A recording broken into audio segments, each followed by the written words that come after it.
ஆஷுராவுடைய இந்த தினத்தில் 2 வேலைகள் நாம் செய்ய வேண்டும். முதலாவது, ஆஷுராவுடைய நாள்ல நோன்பு வைக்கணும். 2 நோம்பாக வைக்கணும். 9, 10 அல்லது 10, 11.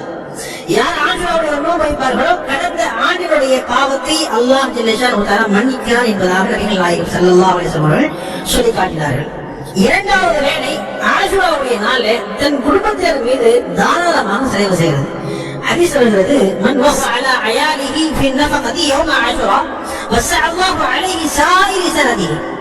ஆஷுராவுடைய தினத்தில் யார் தன் குடும்பத்தினர் மீது விசாலமாக செலவு செய்வாரோ அவருக்கு வருடம் முழுவதும் அல்லாஹ் பொருளாதாரத்தை விசாலப்படுத்தி வைப்பான் என்பதாக நபிகள் நாயகம் ஸல்லல்லாஹு அலைஹி வஸல்லம் அவர்கள் கூறியதாக ஹஜ்ரத் இப்னு மஸ்ஊத் ரலியல்லாஹு தஆலா அன்ஹு அவர்கள் ரிவாயத் செய்கிறார்கள். இந்த ஹதீஸ் ரஸீல் என்ற நூலிலே பதிவாக இருக்கிறது. எனவே இந்த ஆஷுராவுடைய நாள் 2 வேலைகள் செய்ய வேண்டும். முதலாவது நோன்பு வைக்க வேண்டும். 2வது குடும்பத்தினர் மீது அதிகமாக தாராளமாக செலவு செய்ய வேண்டும்.